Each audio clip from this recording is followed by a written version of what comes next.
तो नमस्कार, राधे राधे दोस्तों, हमारे भक्त चैनल में आप सभी का स्वागत है। हम आज आप लोग को स्नान और नहाने में क्या अंतर होता है आपको कहानी के माध्यम से सुनाने जा रहे हैं, जो कि श्री कृष्ण ने सत्यभामा को बताया था। चलिए सुनाते हैं। एक बार सत्यभामा ने रुक्मिणी से पूछा कि दीदी, आपको मालूम है कि श्री कृष्ण जी बार बार द्रौपदी से मिलने क्यों जाते हैं? कोई अपने बहन के घर बार बार थोड़ी जाता है। मुझे तो कुछ गड़बड़ लगता है जो बार बार श्री कृष्ण द्रौपदी के घर जाते हैं। तो देवी रुक्मिणी ने कहा, सत्यभामा, बेकार की बातें ना करो। यह बहन और भाई का पवित्र संबंध है। जाओ, जाकर अपना काम करो। श्री कृष्ण समझ गए और कहीं जाने की तैयारी करने लगे। तो देवी सत्यभामा ने पूछा कि हे प्रभु, आप कहाँ जा रहे हैं? तब श्री कृष्ण ने हंसकर कहा, मैं अपनी बहन द्रौपदी के घर जा रहा हूँ। अब तो सत्यभामा को और गुस्सा आया। तो सत्यभामा बेचैन होने लगी और तुरंत रुक्मिणी से बोली, देखा दीदी, फिर द्रौपदी के घर जा रहे हैं। यह सुनकर श्री कृष्ण बोले, हे देवी, तुम भी हमारे साथ चल सकती हो।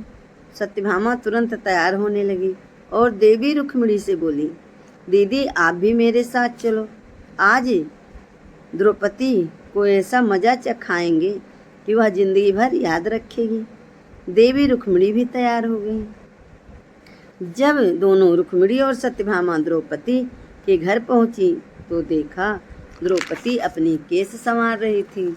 तो श्री कृष्ण ने प्यार से पूछा, बहन द्रौपदी, क्या कर रही हो?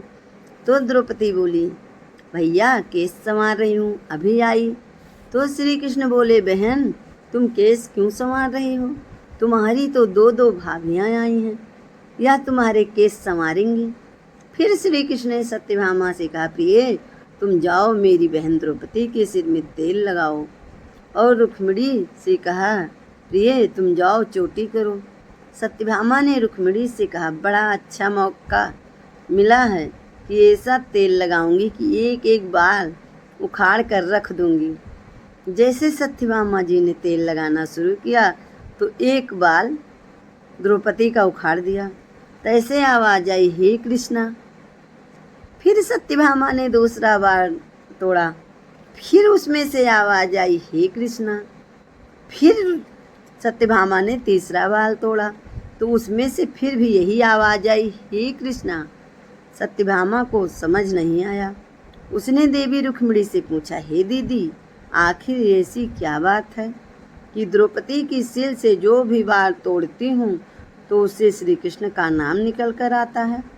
रुक्मिणी जी बोली, मैं नहीं जानती। तब पीछे से श्री कृष्ण जी बोले, देवी सत्यभामा, तुम देवी रुक्मिणी से पूछ रही थी कि मैं द्रौपदी बहन के घर दौड़ दौड़ कर क्यों जाता हूँ? क्योंकि पृथ्वी पर कोई संत, कोई साधु, कोई सन्यासी, कोई साधक, कोई उपासक ऐसा नहीं है जिसने एक दिन में 3.5 करोड़ बार मेरा नाम लिया हो। मेरी बहन द्रौपदी ही ऐसी है जो दिन में 3.5 करोड़ बार मेरा नाम लेती है।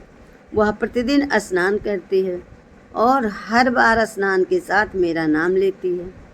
इसीलिए उसके रोम रोम में मैं हूँ।